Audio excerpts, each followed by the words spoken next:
अध्यात्म विज्ञान कोई धर्म या संप्रदाय नहीं है, ये स्पिरिचुअल साइंस है जो कुदरत के कानून पर आधारित है।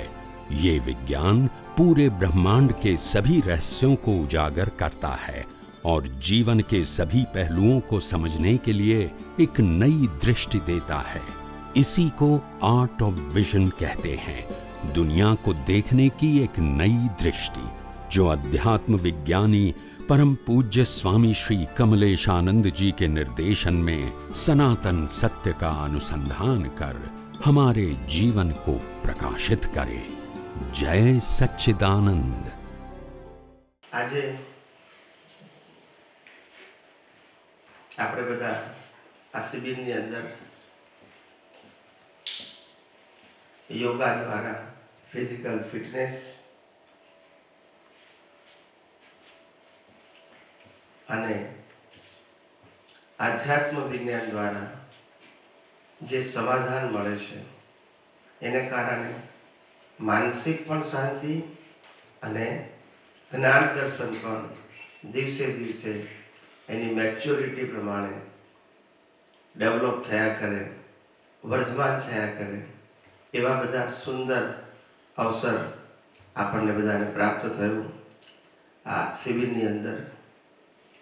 શિબિર એટલે બીજું કશું નહીં, સ્થિર થઈ અને વિજ્ઞાનને સમજ કરવા પ્રયત્ન કરવો। સૈદ્ધાંતિક રીતે જ્ઞાની પુરુષ દાદા ભગવાન આ બાબત માટે બહુ જ કહેતા હતા।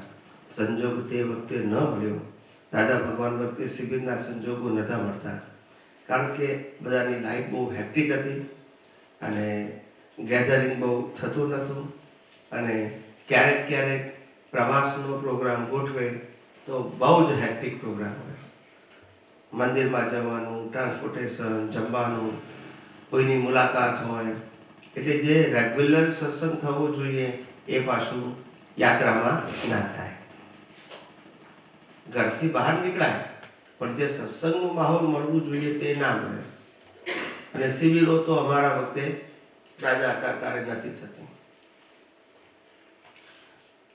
સત્સંગોનું આયોજન થાય એમાં પણ એક દિવસ બે દિવસ બધા લાભો ના આવી શકે, અલગ અલગ પ્લેસીસ ઉપર હોય એટલે। પણ શિબિર એક એવી વસ્તુ છે કે જેમાં બધા મહાત્માઓ રિલેક્સ થઈને આવે છે, ઘર, નોકરી, બિઝનેસ બધાથી મુક્ત થઈને આવે છે। નહીં આગળ મહાત્માઓ બધી સર્વિસીસ એકબીજાને સારી આપે છે, જેને કારણે કશું લોડ નથી રહેતો। એટલે આવી 3-4 દિવસની શિબિર હોય તો બધાનું એટેન્શન સારી રીતે રહે છે આ વિજ્ઞાન સમજવામાં। ધીમે ધીમે પણ સમજે છે। દાદા ભગવાન બહુ કહેતા હતા કે અમે છીએ ત્યાં સુધી કામ કાઢી લો, કામ કાઢી લો એવું દાદા ભગવાન કહેતા હતા, પણ લોકો સમજ્યા નહીં કે કામ કાઢી લેવું એટલે શું। કામ કાઢી લેવું એટલે આ વિજ્ઞાન ચોગરદમથી સમજી લો અમારી પાસે, એટલે ભલે ઉપયોગ ભલે પછી કરજો પણ સમજી તો લો। પણ એ મહાત્માઓ સમજી ના શક્યા અને માટે એમને કહેવું પડ્યું કે વિજ્ઞાન ખુલ્લું ના થયું ને આપણે એના ઉપર જ ભાર મૂકીએ છીએ કે વિજ્ઞાન ખુલ્લું થાય, તમારી સમજણ બ્રોડ થાય, પાવરફુલ થાય, પરફેક્ટ થાય, સૈદ્ધાંતિક થાય।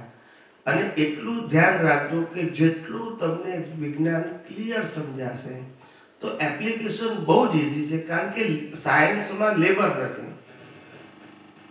That is a plus point. કોઈ પ્રકારનું લેબર નથી। અવાજ આવે છે? એટલે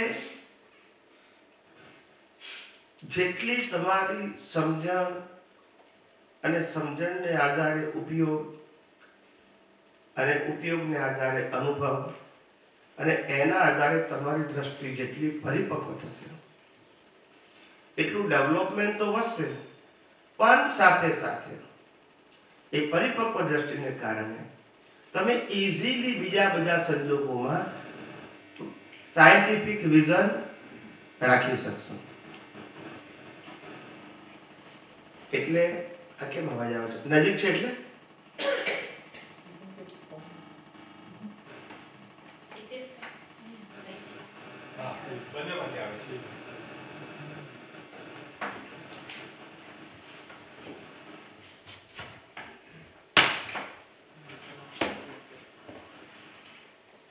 ના ના એને દૂર કરવાની જરૂર છે. ડિસ્ટન્સ મશીન અને આ સ્પીકર દૂર કરવાની જરૂર છે. ઘણી વખત મોબાઈલ લીધે તો અવાજ આવે ખબર છે તમને?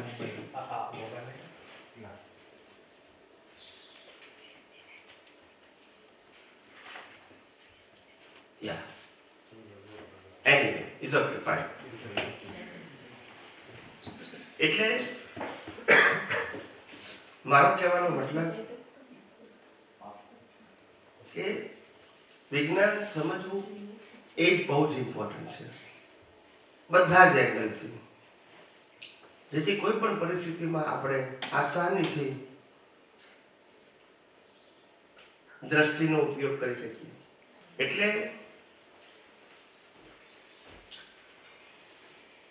કુદરતી રીતે જ આખું આ વિજ્ઞાન એટલું સુંદર ખુલ્લું થયું છે કે જેને કારણે આપણે પોતે આ જગતની અંદર મન વચન કાયા અને અવસ્થાઓની સાથે પણ એનાથી સંપૂર્ણપણે મુક્તતાની અનુભૂતિ કરી શકીએ. Life is totally auto mode. અને ઓટો મોડ વસ્તુ જે છે એ મિકેનિકલ હોય. જ્ઞાન દર્શન ક્યારેય મિકેનિકલ ના હોય. મિકેનિકલ હોય તો એને જ્ઞાન દર્શન કહેવાય નહીં. એ લાઈવ જ હોય. અજ્ઞાન હોય તોય લાઈવ હોય, જ્ઞાન હોય તોય લાઈવ હોય, અને વિજ્ઞાન હોય તોય લાઈવ હોય. જ્ઞાન દર્શન મિકેનિકલ કોઈ દિવસ ના હોય. મન વચન કાયા મિકેનિકલ, કારણ કે ફિઝિકલ ફોર્મ છે. જ્ઞાન દર્શન ફિઝિકલ ફોર્મ નથી. એટલે ખાસ ધ્યાન રાખવાનું કે આ જ્ઞાન દર્શન જેટલું પણ તમારું મેચ્યોર થશે એટલું એનું એપ્લિકેશન કરવું તમારા માટે ઈઝી થઈ પડશે. જ્ઞાની પુરુષનો આશય શું હતો કે બધાની દ્રષ્ટિ વિજ્ઞાનમય થાય. World is a science. આવું એમને ઘણી વખત કીધું છે. આપ તો સૂત્રો પણ ઘણા છે આના રિલેટેડ, પણ એ એંગલ સુધી તે વખતના મહાત્માઓ જઈ ના શક્યા અને રિચ્યુઅલ્સને જ પુરુષાર્થ માનવામાં આવ્યા. આપણે આધ્યાત્મ વિજ્ઞાનમાં રિચ્યુઅલ શબ્દ જ કાઢી નાખ્યો, ફોર્મેટ શબ્દ જ કાઢી નાખ્યો, જેથી તમે એ ટ્રેક ઉપર પુરુષાર્થ કરીને ના જાઓ, ઉદય કરીને ભલે જાઓ. આપણે એને પુરુષાર્થ ટાઇટલ આપતા નથી. ક્રિયા બધી જ કરો પણ એને ટાઇટલ પુરુષાર્થ લાગશે નહીં. અને પુરુષાર્થ ના લાગે એટલે થાય કે ના થાય તમને બોજો ના રહે. પણ પુરુષાર્થ કહું તો થાય તો આનંદ થાય, ના થાય તો પાછો બોજો રહે કે મારાથી આ કરવું છે પણ થતું નથી, મારે રોજ ચરણની વાંચ્યું છે આજે વંચાઈ નહીં, એ બોજો રહે. જો એને પુરુષાર્થ ટાઇટલ આપીએ તો આપણે તો કુદરતી રચના કહીએ છીએ અને ઉદય કર્મ. ઉદય કર્મમાં જે હોય તે ઉદય કર્મમાં જે છે એને કુદરતી રચના જોવું એ જ પુરુષાર્થ છે. ઉદય કર્મમાં શું છે એ ઇમ્પોર્ટન્ટ નથી. એટલે જે મન વચન કાયની અવસ્થાનો જે લોડ હતો એ આને એમાંથી વિજ્ઞાને આપણને શું કર્યું? મુક્ત કર્યા. અને હવે લોકોને જે વિજ્ઞાન સાંભળવાનો, સમજવાનો ઉત્સાહ, ઉમંગ, આનંદ અને જે રંગ લાગ્યો છે બધાને, એના આધારે હવે ધીમે ધીમે બધા કવિરાજની જેમ પદ પણ બનાવવા માંડ્યા. સ્વયંભૂ ને એટલી સુંદર બનાવે છે, ખ્યાલ આવ્યો? Short and sweet. હવે આપણે ગાયક શોધી રહ્યા છીએ.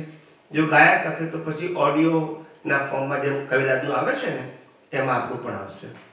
શોધી રહ્યા છે. આપણને પણ પ્રોફેશનલ ના પોસાય, પણ કોઈ માણસ સ્વેચ્છાએ સેવા આપવા તૈયાર હોય તો નોમિનલ પ્રાઇસે આપણે 60-70 પદો છે એને રેકોર્ડ કરી શકીએ આપણે ઓડિયોના ફોર્મમાં સંગીત સાથે.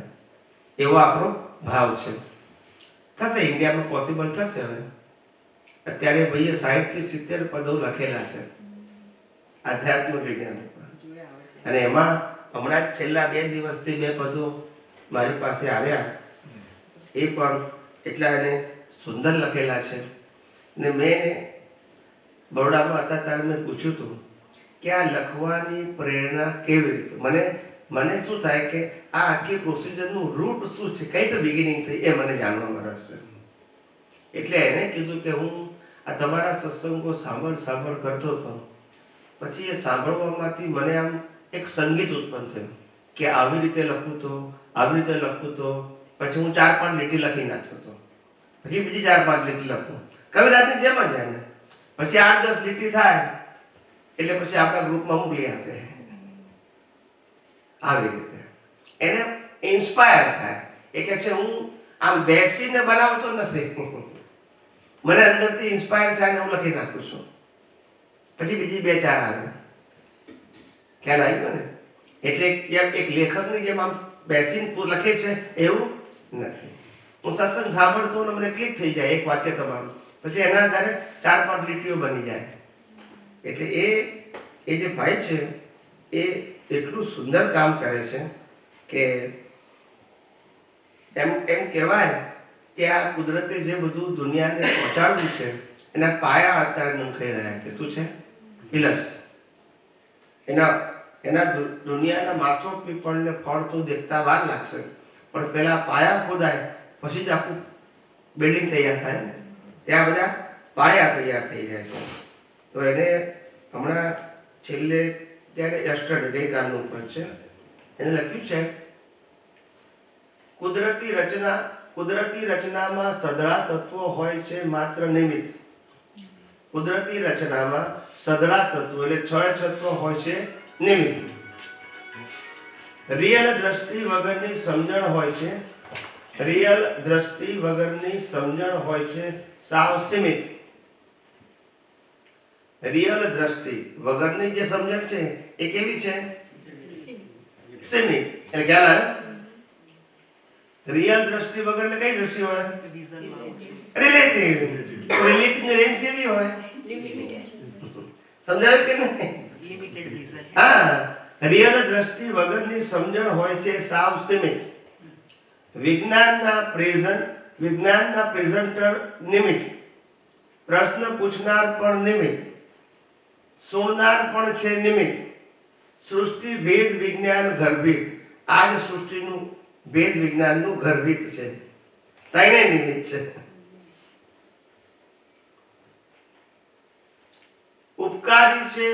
ઉપકારી છે નિમિત્તો સૌ, ભોગવટા હિસાબી નિમિત્ત. સંજોગો કર્માધીન નિમિત્ત, પરિણામ કુદરતથી રચિત. પ્રાપ્ત જીવનના સર્વ સંજોગ, કારણ કર્મો પૂર્વ સંચિત. પઝલોમાં ડિઝોલ્વ જગત, રાત દિવસ રહે છે ચિંતિત. વર્તમાન દુઃખોનું કારણ, જગત અજ્ઞાનથી છે પીડિત. આદિ વ્યાધિ ઉપાધિ, ત્રિવિધ તાપે ઉકળે છે મૂર્છિત. મૂર્છિત એટલે અજ્ઞાની લોકો. કેવું અદ્ભુત વિજ્ઞાન, ચિંતા થાય નહીં માત્ર કિંચિત. પુણ્ય જાગી ગઈ અનેકને, આધ્યાત્મ ઉદય ક્ષિતિજ. વિજ્ઞાની કરી રહ્યા સૌને સનાતન વિજ્ઞાનથી દીક્ષિત. જગત કલ્યાણ મિશનથી કુદરત થઈ છે બહુ હર્ષિત. વિજ્ઞાન સનાતન પામી, અમો થઈ ગયા છે નિશ્ચિંત. કેવા થઈ ગયા? નિશ્ચિંત. હવે કોઈ ફિકર નથી. એમ નિશ્ચય ભાવ જગ ઉદ્ધાર. અમારો નિશ્ચય ભાવ છે જગ ઉદ્ધાર. થાશે વિજ્ઞાન બીજ ફલિત. અમારા ભાવનું જે બીજ છે ભવિષ્યમાં એ ફલિત એટલે રૂપકમાં આવશે. ક્યારે સમજશે લોક વિજ્ઞાન, જ્ઞાનીનું હૃદય છે દ્રવિત. આ લોકો વિજ્ઞાન ક્યારે સમજશે? એવું જ્ઞાનીનું હૃદય છે દ્રવિત. ઘૂમી રહ્યા છે દેશ વિદેશ, નથી દેહની પરવા કિંચિત. કેવું સરસ લખ્યું છે. જય સચ્ચિદાનંદ. રચના નિમિત્ત ભરત પરમાર, માંજલપુર, વડોદરા. પછીનો મોબાઈલ નંબર આવે છે. બધા એને એન્કરેજ કરજો. એને જરા મેસેજ મોકલાઈને વોટ્સએપ ઉપર એન્કરેજ કરજો જરા, ને પુશઅપ મળે. આટલું સુંદર લખ્યું છે. એના આગલે દિવસે મોકલ્યું છે, ધર્મ ક્ષેત્રે ધંધા, ધર્મ ક્ષેત્રે ધંધા, ભક્તજનો અંધા, પૂજારી બન્યા છે ખંધા. ભક્તજનો ધર્મ ક્ષેત્રે ધંધા, ભક્તજનો અંધા અને પૂજારી બન્યા છે ખંધા. ઘૂંટી ઘૂંટીને પાઈ દીધેલી જન્મથી છલોછલ અંધશ્રદ્ધા. ધર્મ સંપ્રદાય વાડા ફિરકા, પીસાયા ભગવાન ઈશ્વરને ખુદા. આ ધર્મ સંપ્રદાય વાડાના ફિરકામાં કોણ પીસાયું? ભગવાન ઈશ્વરને ખુદા પીસાયા અંદર. અપસેટને સેટઅપ કરવા હોવા ઘટે કોઈ વિરલ નરબંકા. આ બધું અપસેટ થયું છે, એને સેટઅપ કરવા માટે જોઈએ કોઈ વિરલ બંકા, નરબંકા. જપ તપ પૂજા પાઠ ક્રિયાકાંડને માને પુરુષાર્થ જગ સદડા. જપ તપ પૂજા પાઠ ક્રિયાકાંડને માને પુરુષાર્થ જગ સદડા. મંદિર મૂર્તિ ગુરુ ચેલા ગાદી આશ્રમ, ઉજવણા તાલ બંધા. આ બધું તાલ બંધ ચાલ્યા કરે છે. મંદિર સંસ્થા વહીવટ વેપાર, ધમધમતા ધૂપ બત્તી સુગંધા.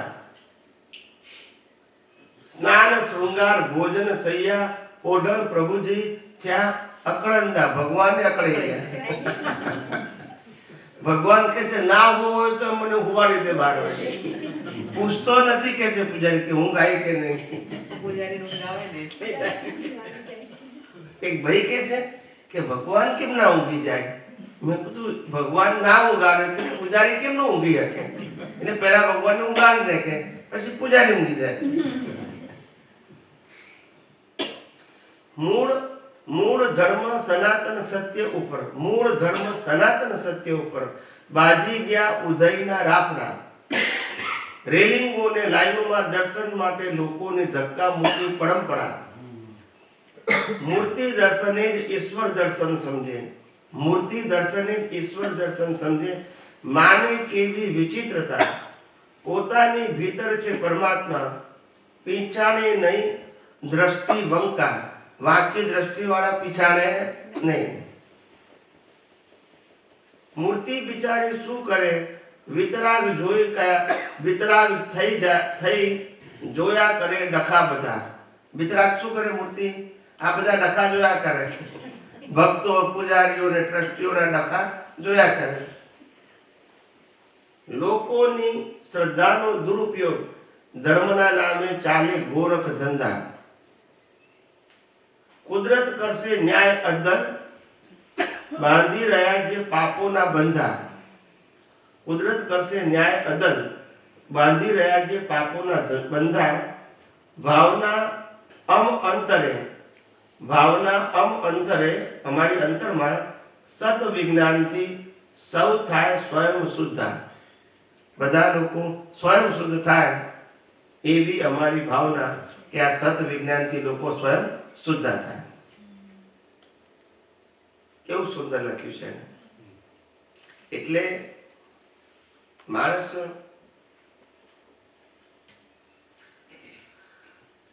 દાદા કહેતા હતા ને કે આ બધું કુદરતનું આયોજન. કોનું આયોજન? કવિરાજે પદમાં લખ્યું છે, આયોજન છે કુદરતનું કોટી યુગોનું. આયોજન કુદરતનું કોટી યુગોનું, પણ નિમિત્ત મળવો જોઈએ ને. એને કાર્ય કરવું છે પણ નિમિત્ત વગર તો થાય નહીં. એક નિમિત્ત જોઈએ ને, પછી એના એ દગીત કામ થાય ને. એટલે આ બધું થઈ રહ્યું છે. એટલે જે કવિરાજે પદમાં લખ્યું અને ગાયું, નથી ઓફિસ કે મેનેજર, જબરો વહીવટ પદ્ધતસર. તો અહીંયા આપણે ઓફિસે નથી, મેનેજર નથી, કારકુને નથી, તોય બધું ચાલે છે. અને આપણે બધા જે પુસ્તકો આધ્યાત્મ વિજ્ઞાન ભાગ 1 ભાગ 2 અને એ પહેલા પણ 300 પાનાની નાની પુસ્તક બહાર પડી હતી આધ્યાત્મ પ્રાથમિક, એ પુસ્તકો તૈયાર કરવામાં દિલીપભાઈ હિરાણીનો બહુ મોટો ફાળો છે.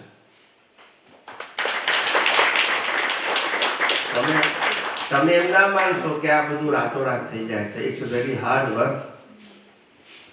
ઓડિયોમાંથી પેપરમાં ઉતારવું, એડિટિંગ કરવું અને બુક્સ પર સેટઅપ કરવું, 700-750 પાનાની ચોપડી બનાવી, એ ઇઝી કામ નથી. It's very hard work. જે આપતવાણીઓ દીપકભાઈ આપતપુત્ર અને યોગેશભાઈ દ્વારા બની, એ લોકોએ પણ રાત દિવસ મહેનત કરી ત્યારે આપતવાણી તૈયાર થઈ હતી. એવી આપણા માટે તો દિલીપભાઈ સ્વયં એકલે હાથે કરે છે.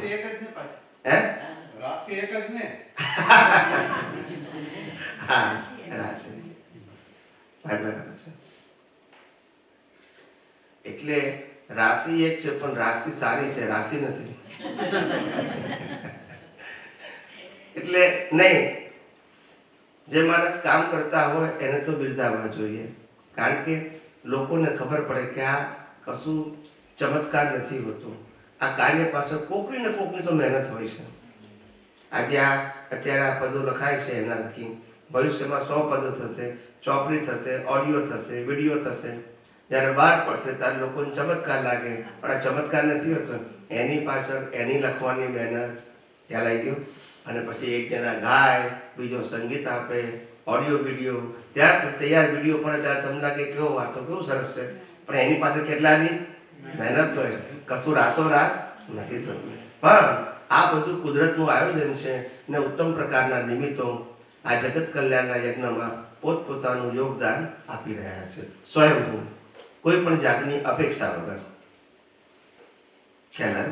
અને દરેક વ્યક્તિ પોતપોતાની અપેક્ષા વગર કામ કરી રહ્યા છે અને માટે આ થઈ રહ્યું છે. અને આપણે તો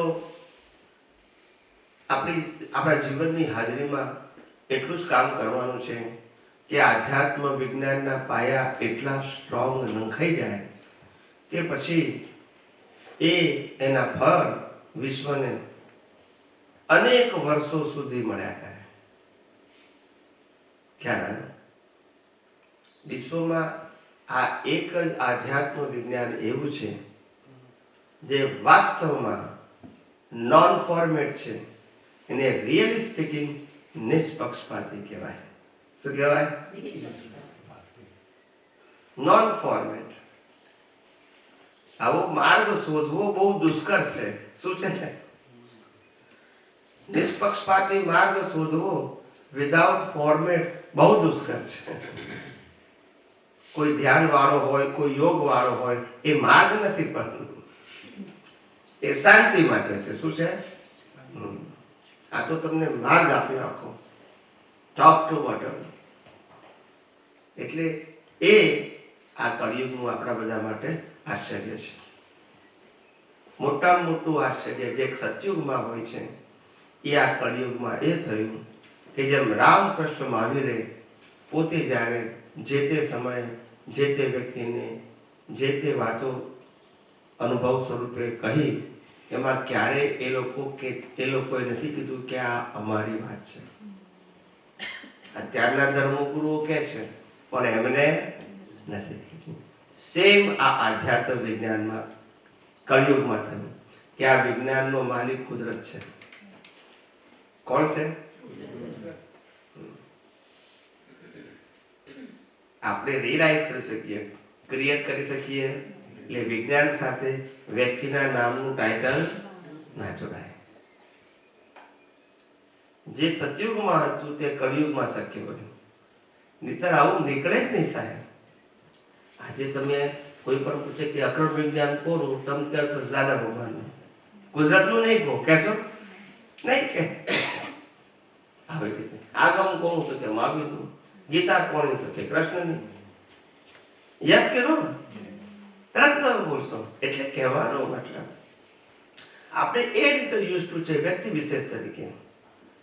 અને એવા કાળમાં આ વિજ્ઞાન માલિકી વગરનું બહાર પડ્યું કે જેનો કોઈ માલિક જ નથી. માલિક કુદરત છે, કોઈ વ્યક્તિ નથી. એ આશ્ચર્ય છે.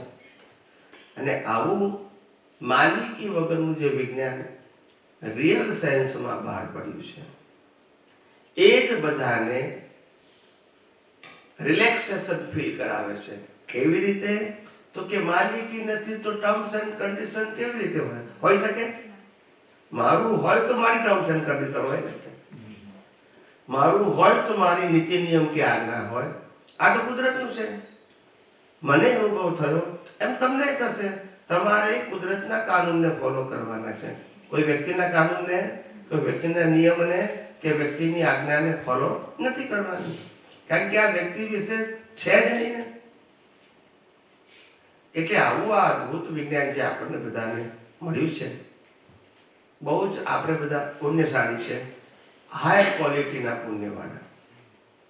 અને ગઈકાલે વાત થઈ હતી એ પ્રમાણે કે બાળ મંદિર અને પીએચડી, હંમેશા પીએચડીની સંખ્યા બાળ મંદિર કરતાં 1% હોય. 100માંથી એક વ્યક્તિ પણ પીએચડી થાય એવું જરૂરી? બાળ મંદિરમાં 100 વિદ્યાર્થીમાંથી એક પીએચડી થાય એવું જરૂરી? 1% ના હોય. એ આ વિજ્ઞાન આપણને બધાને મળ્યું છે, હાયર લેવલનું. અને એમાં બધાનું યોગદાન છે. એક નાનામાં નાનો પ્રશ્ન પૂછે છે એનો પણ યોગદાન છે, કારણ કે એના નિમિત્તે વિજ્ઞાન બહાર પડે છે. યસ કે નો? એટલે બધાનું મ્યુચ્યુઅલ પ્રયાસથી આ વિજ્ઞાન બહાર પડી રહ્યું છે.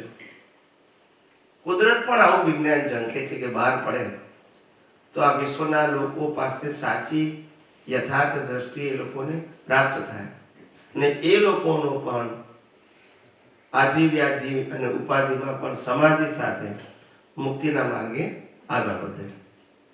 આવું અદ્ભુત વિજ્ઞાન. હવે આપણે થોડો સમય જે બાકી છે, જેને કંઈ પ્રશ્ન પૂછવા હોય છેલ્લે છેલ્લે એ પૂછી શકશે.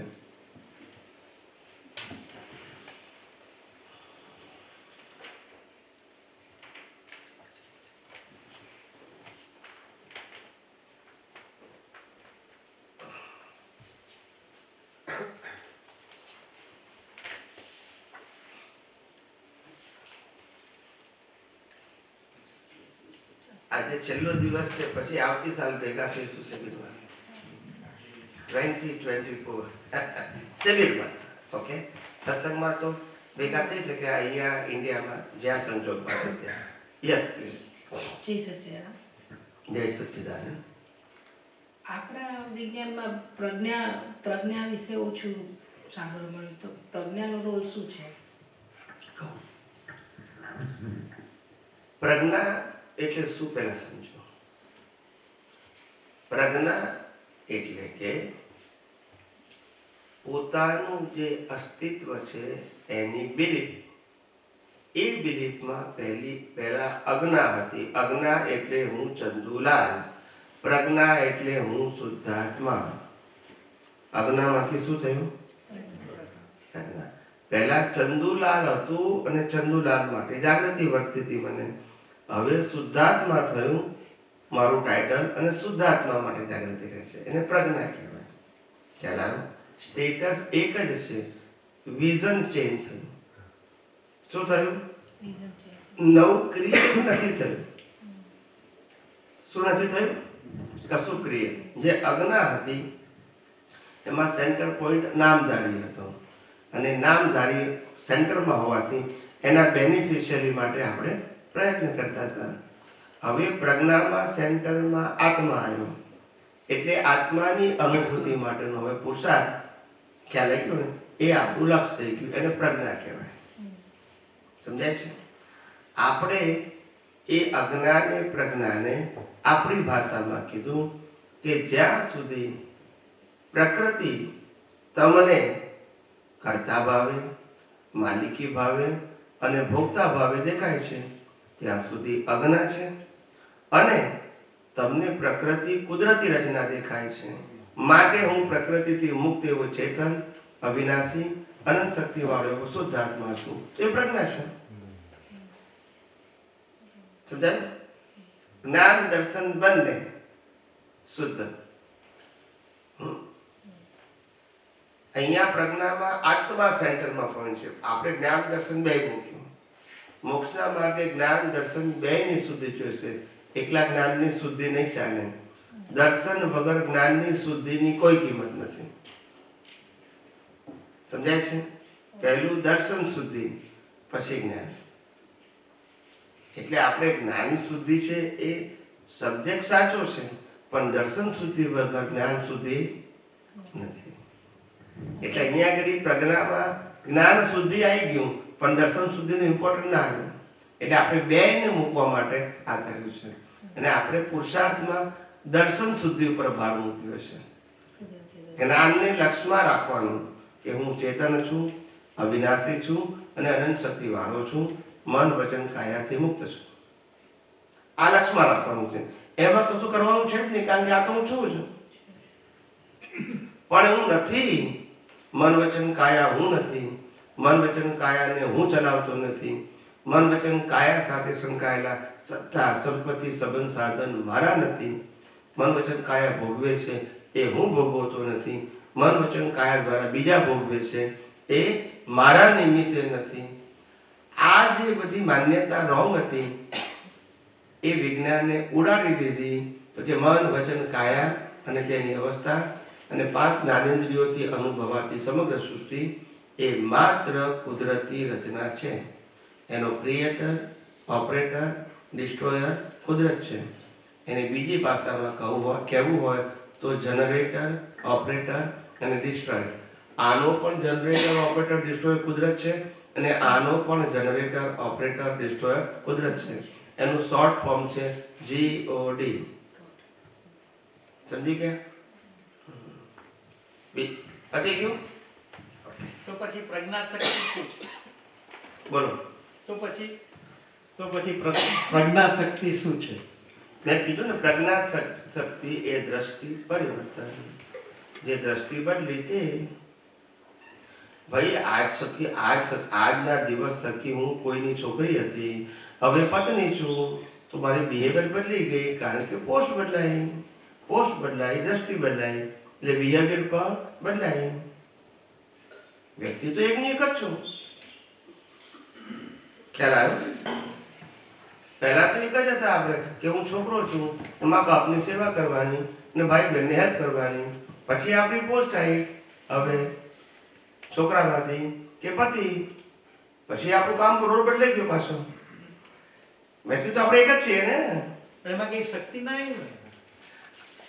આ રોલ કરવાની શક્તિ પછી આવી ને, દ્રષ્ટિ પછી કે પહેલા આવી?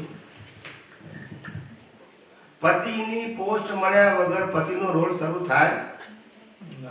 તો પછી ખ્યાલ આવ્યો? અને છોકરો થયા વગર બાપનો રોલ શરૂ ના થાય. બોલતા નથી. એ થાય ત્યારે રોલ શરૂ થાય. ખ્યાલ આવ્યો છે? એક છોકરાને એના બાપા મારતા હતા. છોકરો કે આટલું મારો છો કેમ? એ કહે છે હું તારો બાપ છું કે છે, તું ના આવડે તો મારું ખરો ને. તો છોકરો કહે છે મેં તો તમને ટાઇટલ આપ્યું, હું ના હોય તો? બોલતા નથી. હું ના હોય તમને બાપ કોણ કે? ગમત કરી. It's okay. યસ. સર ગરમી લાગે છે કે મને લાગે છે? ના, ઉપર તો ખુલ્લું છે. ઉપર ખુલ્લું. It's okay. જય સચ્ચિદાનંદ સ્વામી. જય સચ્ચિદાનંદ પ્રભુ. પ્રશ્ન તો નથી, પણ જનરલ વાત કરું છું યસ કે તમે છો ત્યાં સુધી બધાને એવું લાગે કે બસ હવે આપણે કુદરતી રચનામાં જ રહેવું છે. જેમ અહીંયાથી બહાર ગયા આપણે, એટલે જે કલિયુગનો જે પ્રભાવ છે કે અત્યારે જે સમય છે એ કળિયુગનો સમય છે. Yes yes. હવે આ અત્યારથી નથી. શ્રીમદ ભાગવતમાં એક નાનું એવું પ્રકરણ આવે છે. જી. નારદજીને એમ થયું કે હું જોઈ તો આવું કે કલિયુગમાં કેવું ચાલે છે? પૃથ્વી પર કેવું ચાલે છે. એટલે એ આવ્યા પૃથ્વીમાં. એટલે ઉત્તર પ્રદેશ બાજુ ગયા પહેલા તો જોયું તો બધા મંદિરોમાં ધર્મના નામે ભરપૂર વેપાર ચાલતો હતો. બહુ દુઃખી થયા નારદ. પછી કલકત્તા સાઈડે ગયા. ત્યાં જોયું તો ધર્મના નામે પશુઓની બલિ જતી હતી. જગન્નાથપુરી ગયા તો બધા બ્રાહ્મણો મચ્છી બધું ખાતા હતા. એટલે જોયું કે પૃથ્વી પર ધર્મ જેવું ક્યાંય રહ્યું નથી. એટલે ફરતા ફરતા ભરૂચ નર્મદાના કિનારે આવ્યા. ત્યાં એક દ્રશ્ય જોયું કે 2 ઘરડા પુરુષ અને એક જુવાન સ્ત્રી. તો નારદજીને થોડુંક કુતૂહલ થયું કે આ વળી કેવું કે સ્ત્રી એ જુવાન અને આ 2 ઘરડા. એટલે નીચે આવીને પૂછ્યું એ બેનને કે બેન રડતા હતા. તો કે કેમ રડો છો? તો કે જો ને અમારા 2 હું જુવાન અને મારા 2 પુત્રો એ ઘરડા થઈ ગયા છે. તો નારદે પૂછ્યું તમારું નામ શું? તો બેને કીધું મારું નામ ભક્તિ. આ 2 પુત્રોનું નામ? તો એકનું નામ જ્ઞાન અને એકનું નામ વૈરાગ્ય. એ ગુજરાતમાં ભક્તિ જુવાન અને જ્ઞાન અને વૈરાગ્ય ઘરડા. અને ભક્તિ એટલે રિયલમાંથી જેટલું રિલેટિવમાં કરો એ બધી ભક્તિ. એટલે આપણે ઘરે જશું ને એટલે પાછા બધા ભક્તિમાં હાલા જશું. એટલે અત્યારે જ્ઞાન અને વૈરાગ્ય બધા એના જાગૃત થઈ ગયા છે. એટલે નારદે પૂછ્યું બેને ભક્તિએ કે એવો રસ્તો બતાવો કે મારા આ 2 પુત્રો છે એ જુવાન થાય. એટલે ઉપનિષદ ને બધી ઘણી બધી એને વાર્તા કરી તો જુવાન થયા ખરા. 50% જુવાન થઈ ગયા અને ભક્તિ 50% ઘડી થઈ ગઈ. એટલે પેરેલ ચાલવા માંડ્યા. થોડેક સુધી અંતર થયા. નારદજી કે હવે તો મારું સત્સંગ પૂરો થઈ ગયો, હું મારે ત્યાં જાઉં. વળી પછી જેવા નારદજી વિદાય થયા એવા પાછા જ્ઞાન અને વૈરાગ્ય હતા ને ત્યાં ધસતીને થઈ ગયા અને ભક્તિ પાછી જુવાન થઈ ગઈ. રાઈટ. અમારે બી એવું જ થાય છે કે ઘરે જાય એટલે ભક્તિ જુવાન થઈ જાય. એટલે બધા પોતાના કામમાં લાગી જાય અને જે જ્ઞાન અને વૈરાગ્ય છે થોડુંક મળ્યું એ પાછા હતા ત્યાં ને ત્યાં ખાટલામાં. એટલે હવે પછી મેં સવારે વાત કરતો અમૃતલાલને કે ઘરે જાય ને એટલે આપણે ભક્તિ અને જ્ઞાન બેને જુવાન રાખવાના. ઘડા નથી કરવાના, મિડલ એજમાં રાખવાના. એટલે દાદાએ કીધું છે કે ભક્તિ અને જ્ઞાન 2 પેરેલલ ચાલે. એટલે વ્યવહાર બી કરવાનો અને સામે આ જ્ઞાન અને વૈરાગ્ય બી દ્રષ્ટિમાં રાખવાનો કે ખરેખર હું કોણ છું. સવારે તો આપણે ડિસ્ટન્સ મોક્ષ સુધી પહોંચી શકશું. આટલું જ મારું ખાલી ભાગવતનું હતું. બસ બીજું બેને ગઈકાલે વાત કરી અભિષેકની. શિવલિંગનો અભિષેક કેમ કરવામાં આવે છે? એટલે ખરેખર શિવજી છે ને આત્માનું પ્રતીક હતું. એટલે આપણા ઋષિઓએ એક સિમ્બલ બનાવ્યો. જે માથું છે ને એ શિવલિંગનું પ્રતીક બતાવ્યું અને એના ઉપર એક જો દેરાસરમાં જાશો શિવલિંગના દેરાસરમાં તો શિવલિંગની ઉપર એક ઘડો હોય પાણીનો. એ ઘડો છે બુદ્ધિનું પ્રતીક છે. એની અંદર જે પાણી છે એ જ્ઞાનનું પ્રતીક છે. એટલે પછી ઘડામાં હોલ કર્યો આપણા ઋષિ મુનિઓએ કે કલિયુગ એવો આવશે કે લોકોને ખબર નહીં પડે, વ્યવહારમાં એટલા બધા ગુંચાઈ જશે કે હું કોણ છું એ જ ખબર નહીં પડે. એટલે લોકોને સમજાવવા માટે એ શિવનું પ્રતીક મૂક્યું. શિવ એટલે આત્મા. પછી ઘડામાં એ હોલ કર્યો અને એમાં દોરી મૂકી અને ઘડામાં જે પાણી છે એ જ્ઞાન. એટલે એ કે જેવો ગુલો ભૂલી જાય જીવ એના ઉપર પાણીનું ટપકું પડે યાદ કરાવે શુદ્ધાત્મા છું.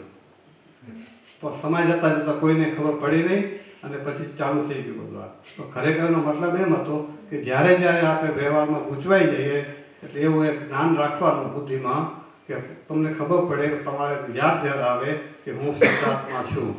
એટલે વળી પાછું થોડુંક શિવલિંગ થોડી 5 મિનિટ થાય વળી પછી ટપકું પડે હું શુદ્ધાત્મા છું. આ એનો શિવલિંગનો મતલબ.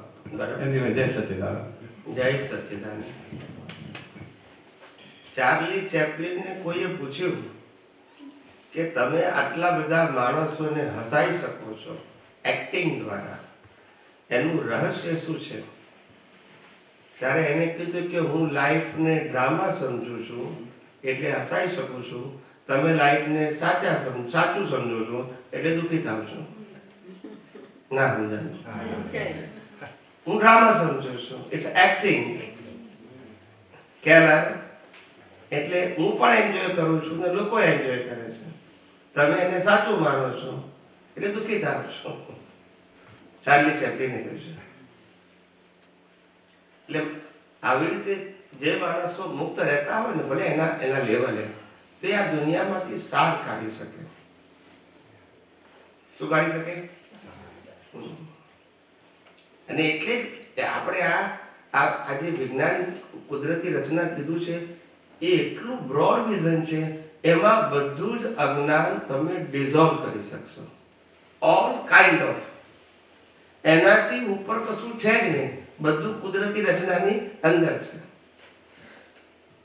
એટલે એ ડિઝોલ્વ કરશો તો જ તમે રિલેક્સ થશો અને આ દુનિયાનું સાર પામી શકશો કે આખરે શું છે. ત્યારે તમને ખબર પડશે કે દુનિયાની વેલ્યુ નથી, સાધન સંપત્તિ સંબંધોની વેલ્યુ નથી, શરીરની વેલ્યુ નથી. જે કંઈ છે એ મારા કારણે આ બધું છે, એના કારણે હું નથી.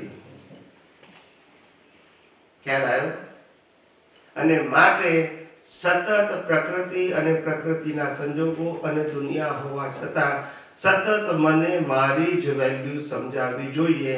આ બધું તો નાટક રૂપે આવે છે ને જાય છે, એમાં કોઈ એચિવમેન્ટ નથી. યસ કે નો? આ સમજવાનું છે. હા, કોઈને પ્રશ્ન પૂછવાનો પ્લીઝ.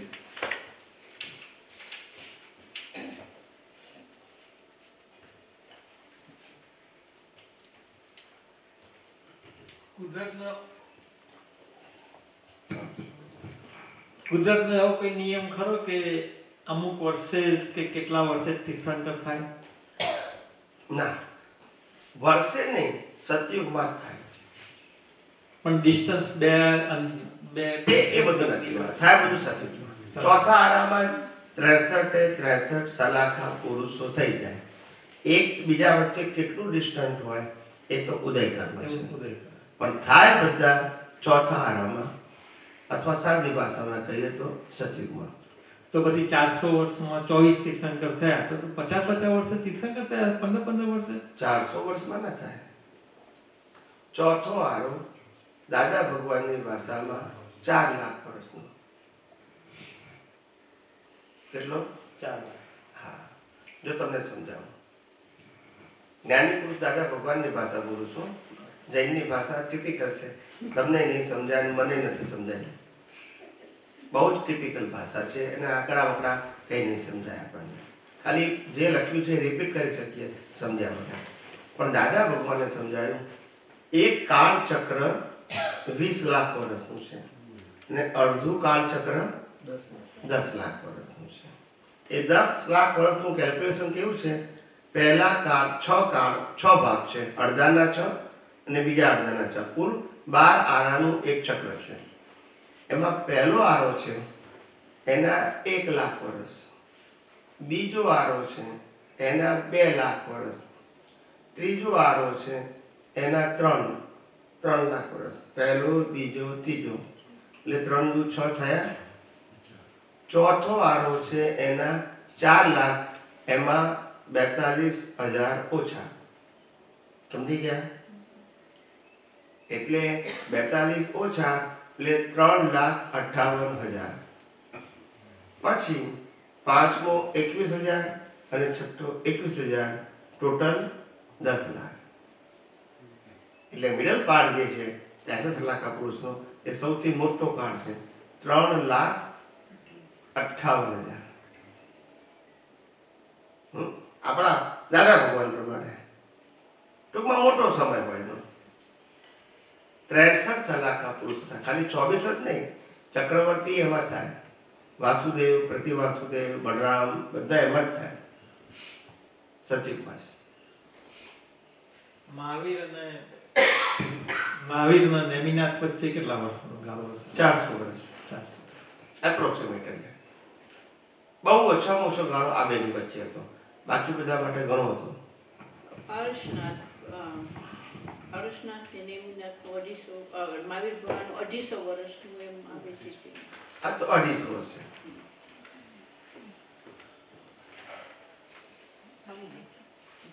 હમ. 23માં પાર્શ્વનાથ અને મહાવીર વચ્ચે 250. નેમિનાથ વચ્ચે તો વધારે હશે, પણ મને બધાનું ખબર નથી. પણ આ બે વચ્ચે સૌથી ઓછો ગાળો હતો.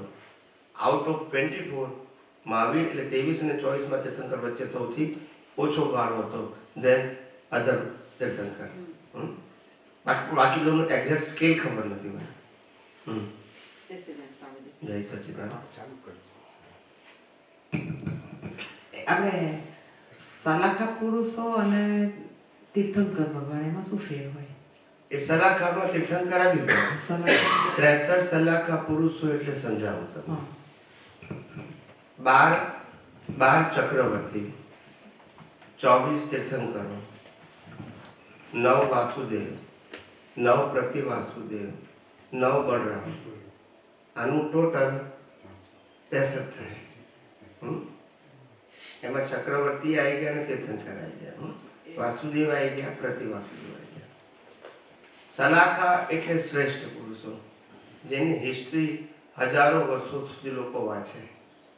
They are very powerful person. પછી આ કળિયુગમાં લોકો એની જ હિસ્ટ્રી વાંચે ને બધા ધર્મો બધા એના ઉપર જ ચાલે, ઇતિહાસ ઉપર. બોલો. આ દાદાનું એક સૂત્ર છે, હું બાવો ને મંગળદાસ એકનો એક પણ 3 છો. એ સમજાવો. સિમ્પલ જ છે. હું બાવો બાવો ને અને મંગળદાસ. હું એ તમારું પરમેનન્ટ સ્ટેટસ એટલે આત્મા. બાવો એટલે તમારું સ્ટેટસ. શું કહેવાય? સ્ટેટસ. સ્ટેટસ એટલે શું? હું doctor, chartered account, lawyer, engineer, એમ અહીં આગળ બાવો. બાવો એ પણ સ્ટેટસ કહેવાય ને, ઇટ્સ નોટ અ નેમ. અને છેલ્લું આવ્યું મંગળદાસ એટલે નામ. સમજાય છે? નામ, સ્ટેટસ અને હુ ઇઝ ઓરિજિનલ. એટલે દાદા ભગવાનને આ હું બાવો મંગળદાસ કઈ રીતે ઊભું થયું એનો ઇતિહાસ જાણો, હિસ્ટ્રી જાણો. આવું કેમ ઊભું થયું એમને? તો કે છે કે એક દિવસ અમે ગામમાં રહેતા હતા, ભાદરણ ગામમાં. ઠંડીના દિવસો. રાતે કોઈએ બાયણું ખખડાયું. સાંકળ ખખડાવે ને, એટલે પછી હું ઉઘાડવા ઊભો થયો. મેં કીધું કોણ છે? તો પેલો કહે છે હું છું. એટલે દાદા કે હું એટલે કોણ? તો કે બાવો. તો કે બાવાએ ગણાય છે, પણ કયો બાવો? તો કે મંગળદાસ. હું બાવો ને ત્યારથી ખબર પડી કે મંગળદાસ શરીરનું નામ, બાવો એ સ્ટેટસ અને હું એટલે શુદ્ધાત્મા. સમજાયું? હું બાવો ને મંગળદાસ. પણ આ હું બાવો ને મંગળદાસ ની કથા હજુ સત્સંગોમાં ચાલ્યા કરે છે, હજુ નિવેડો આવતો નથી. બોલો. એકનો એક છે એક જ છે કે 3 છે? તો પછી કેમ આમ કરો છો? એક જ છે ને. હું બાવો ને મંગળદાસ 3 વ્યક્તિ છે? તો પછી એક જ છે ને.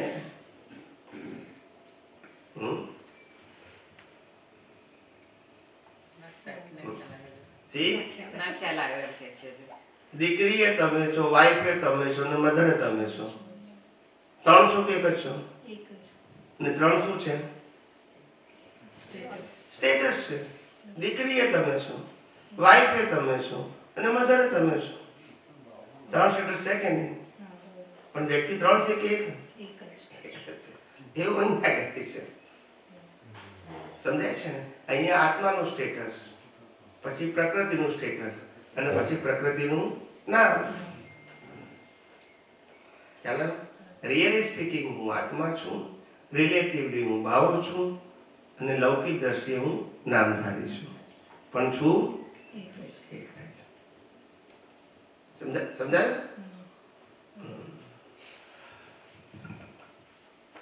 કોને પૂછવું છે? હા.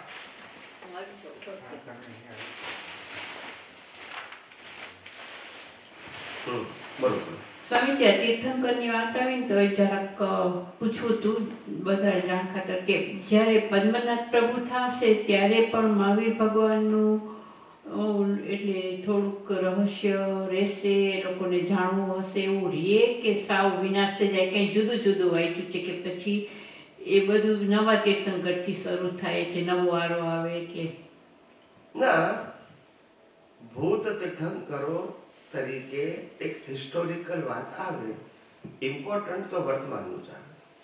હા, એટલે અત્યારે જે ભૂતમાં પેલા તીર્થંકર થઈ ગયા ગઈ 24મીમાં, એનું કાંઈ બીજું કંઈ આવે નહીં વાર્તા, ખાલી નામ જ આવે. હિસ્ટ્રી આવે, બહુ ડિટેલ ના આવે. હા, ને પેલું ઇમ્પોર્ટન્ટ પણ ના હોય. ઇમ્પોર્ટન્ટ જ્યાં વર્તમાન 24 છે એનું હોય. અચ્છા, એટલે અત્યારે પેલા આવશે એટલે વર્તમાનનું રહેશે અને હિસ્ટ્રી રહેશે. હિસ્ટ્રી તો થાય ને, કારણ કે આ ચક્ર તો એક જ છે ને, કાળચક્ર. પછી એ આખો કાળચક્રમાં એટલે 48 જે તીર્થંકર થાય પછી પાછું નવું જ્યારે છેલ્લા તીર્થંકર થશે એ બધા નામ આપી જશે કે પછીથી કોણ થશે એમ. અને પછી પાછા પહેલા તીર્થંકર થતા બધો ઇતિહાસ કહેશે કે પહેલા 24 તીર્થંકરો થઈ ગયા, હવે આ 24 તીર્થંકરો થશે, 1 થી 24 પહેલા તીર્થંકર કે, અને પછી આવતી 24 અને 24 એ છેલ્લા તીર્થંકર કે.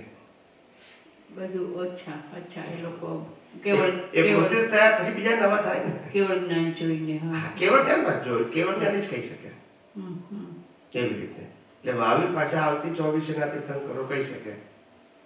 હા, ઋષભદેવ આ 24 થવાની છે એના કહી શકે. મહાવીર ભગવાન ભવિષ્યમાં થશે એની કહે. તો અત્યારે એમ કે રાવણ ભવિષ્યમાં તીર્થંકર થશે, તો એ તો જે અત્યારના હવે જે થવાના છે એમાં નામ નથી, તો એ પછી બીજા ક્ષેત્રમાં થવાના હશે? રાવણ નામ છે નથી.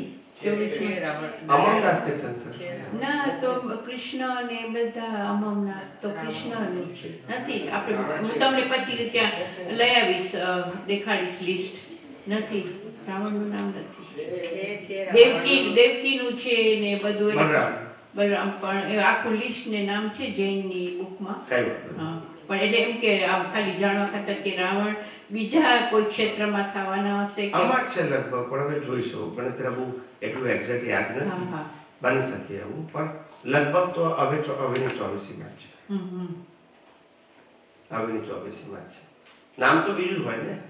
ના, પણ એમાં તો બધું લિસ્ટ છે. અત્યારે પેલા કોણ હતા, પછી અત્યારે ક્યાં છે, એનું લાંછન શું હશે, એ બધું.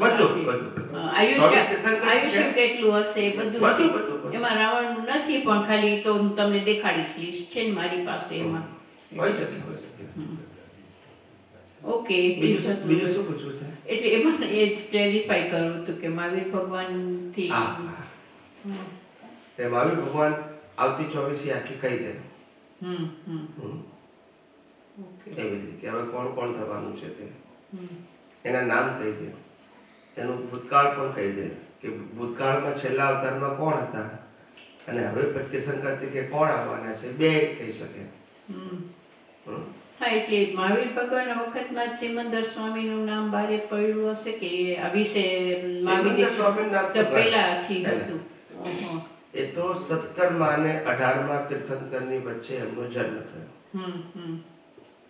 પછી તો એમનું આયુષ્ય બહુ મોટું છે અને હવે પછી 7મા અને 8મા તીર્થંકરની વચ્ચે તે નિર્વાણ થશે. એટલે એમનું આયુષ્ય બહુ લાંબુ છે. એટલે ઘણા બધા તીર્થંકરો અલગ અલગ સમયે એમનું વર્ણન કર્યું હશે. તીર્થંકર તો તીર્થંકર જ કહેવાય ને. પણ એક વસ્તુ છે કે વર્તમાન તીર્થંકર હોય ત્યારે પેલા મહાવિદ્ય ક્ષેત્રના તીર્થંકરની જરૂર નહીં. અહીંથી જ મોક્ષ હોય તો ત્યારે હા, એટલે જ કહું છું કે છેલ્લે જ આ વાત ઇન્ફોર્મેશન તરીકે ક્યારેક નીકળે કે ભાઈ આપણી જે 24 એમાં જે તીર્થંકરો છે એવી બીજે ક્યાં હશે, તો કે મહાવિદ્ય ક્ષેત્રમાં પણ તીર્થંકરો છે. છે. એવો એક હિસ્ટોરિકલ વાત તો કરે ને, એનું ઇમ્પોર્ટન્ટ અત્યારે એ વખતે ના કહે, કારણ કે વર્તમાન હોય તો એને કહેવાની જરૂર નહીં ને. અહીંથી મોક્ષ માર્ગ ચાલુ હોય તો એનો રેફરન્સ આપવાની જરૂર નહીં, ઇમ્પોર્ટન્ટ નહીં ને. બરાબર. અહીંયા બંધ થયો પછી એની ઇમ્પોર્ટન્ટ છે ને. એટલે તીર્થંકરો જ્યારે અહીંયા આગળ હોય ત્યારે પછી એનું મહત્વ ના હોય. કોઈ પ્રશ્ન પૂછે તો ભગવાન જવાબ આપે. બરાબર. જવાબ આપે. એટલે આપણે ત્યાં ત્રિમંદિરમાં જ્યારે સિમંદર સ્વામીની મૂર્તિને બેસાડેલી, પણ એ પેલા સિમંદર સ્વામીના તો ઘણા બધા દેરાસરો હતા જ જૈનને હિસાબ, પણ એ લોકો આમ એમ કે અમે સિમંદર સ્વામીની ઓળખાણ કરાવી એવી રીતે, એટલે પણ હતું જ જૈનમાં તો. હા, એટલે આમાં કેવી વસ્તુ છે કે એક વસ્તુ હોવી ને સામાન્ય ભાવે જાણકારી હોવી એ એક જુદી વસ્તુ છે, અને વિશેષ પ્રકારે જાણકારી કરાવવી એ જુદી વસ્તુ છે. જૈન ધર્મમાં સિમંદર સ્વામીનું નામ તો હતું અરિહંત તરીકે, પણ મહત્વ 24 તીર્થંકરોનું હતું. હા, ઋષભદેવથી મહાવીર. ખ્યાલ કોઈ પૂછે કે અત્યારે તીર્થંકર કયા છે તો 20 તીર્થંકર તરીકે કહેવું જ પડે ને, પણ એનું ઇમ્પોર્ટન્ટ નતા કહેતા કે ભાઈ એ તો મહાવિદ્ય ક્ષેત્રમાં છે, અહીંના નથી. અહીં તો આ 24 થઈને ભજવાના આપણે. સમજાય છે? દાદા ભગવાને એ સિમંદર સ્વામીનું વર્તમાનમાં મહત્વ સમજાયું. એ રીતે એમને હાઇલાઇટ્સ કર્યા. શું કર્યા? હાઇલાઇટ કર્યું. નતા એવું તો હતું જ નહીં, એનું ઇમ્પોર્ટન્ટ નતું. ઇમ્પોર્ટન્ટ છે, ઋષભદેવથી મહાવીર સુધીનું જ હતું. બારે પડ્યું વધારે. બાકી દેરાસર તો ઘણા બધા ઋષભદેવના છે. હા હા, અમે અમારા નાના અમદાવાદમાં 150 વર્ષ પહેલા બનેલું છે. અમે નાના હતા તો મારા એટલે બા સ્તુતિ કરે ને સિમંદર સ્વામી, પણ સમજણ ના પડે કે એ તો કોણ છે. હા, સિમંદર સ્વામી. એટલે પેલા આપણા સ્થવનમાં સોનો ચંદાજી સિમંદર સ્વામી પરમાત્મ પાસે જાજો. હા, 16 સતી ને બધું. હા, એટલે બધી હતું જ બધું, પણ એટલું ઇમ્પોર્ટન્ટ નતું. જ્ઞાની પુરુષ દાદા ભગવાનને ઇમ્પોર્ટન્સ આપ્યું પ્રત્યક્ષ તરીકે. એવું છે ને, ઇટ્સ ઓકે, સારું થયું. અને આસ્તે આસ્તે હવે તો બધા વિશે તીર્થંકર જે મહાવિદ્ય ક્ષેત્રમાં તેનું ઇમ્પોર્ટન્સ વધતું જાય છે, મૂર્તિઓ બેસાડે છે. સારું કહેવાય, સારું કહેવાય. જેમ આપણા ભારત વર્ષની અંદર જે યોગાસન છે એ તો હજારો વર્ષોથી હતો, પણ રામદેવ બાબાએ યોગાસનનું મહત્વ હાઇલાઇટ કર્યું, ઇમ્પોર્ટન્સ આપ્યું. ટેલિવિઝન કહો કે પ્રેક્ટિકલ લાઈફથી કહો, પોતાની શિબિરોથી કહો, વોટ એવર ઇટ ઇઝ, પણ એની વેલ્યુ આખા જગતને કરાય. હવે વસ્તુ નવી નથી, પ્રેઝન્ટેશન નવું છે. યોગ તો સદીઓ પુરાનો છે, યોગ નવો નથી, પણ એને હાઇલાઇટ કરનાર જોઈએ ને. અમે કહીએ આ વિજ્ઞાન નવું છે, વિજ્ઞાન નવું નથી, વિજ્ઞાનને આપણે હાઇલાઇટ કર્યું. ખાલી શું કર્યું? હાઇલાઇટ કર્યું. હા, તો યુનિવર્સલ ટ્રુથ છે, એટલે ના હોય એવું બને નહીં, પણ આપણે એને શું કર્યું? હાઇલાઇટ કર્યું, એની વેલ્યુ ઇમ્પોર્ટન્ટ સમજાયું. That's it. બરાબર. હા, એવી રીતે એટલે દાદા ભગવાને સિમંદર સ્વામીનું વર્તમાન તીર્થંકર તરીકેનું ઇમ્પોર્ટન્સ બતાવ્યું. ત્યારથી લોકોને વેલ્યુ સમજાય. પછી બધા મંદિરોમાં ત્રિમંદિર, હવે ધીમે ધીમે એક એક મૂર્તિ સિમંદર સ્વામીની મુક્તા થયા. બધા દેરાસરો જે નવા બને છે એમાં નાની મૂર્તિ પણ સિમંદર સ્વામીની હોય. હા, એટલે it is okay, good. Swamiji, આપણે ગુજરાતના સીએમ પણ માથે મૂકી દીધી. અહીંયા વાત જ ગુજરાતના સીએમ માથે મૂકી દીધી. હા, યસ યસ યસ. ભૂપેન્દ્રભાઈ પટેલે એ તો માને જ છે ને, એમના ઓફિસમાં છે.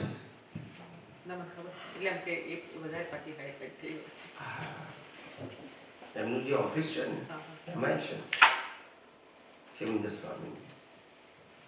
સ્વામીજીમાં અહીંયા આપતો સૂત્ર આવ્યું હતું એ જરા સમજાવશો ને વિસ્તારપૂર્વક. સંસાર હેતુ માટે મૌન લીધું હોય તો તે અમૌન છે, આત્મ હેતુ માટે જે કંઈ બોલવામાં આવે છે તે જ સંપૂર્ણ મૌન છે. સો આ થોડુંક કન્ફ્યુઝન છે, પ્લીઝ. હા, એટલે જ્ઞાની પુરુષ એવું કહેવા માંગે છે કે સંસાર હેતુ માટે મૌન ન હો એ કંઈ સાચું મૌન નથી.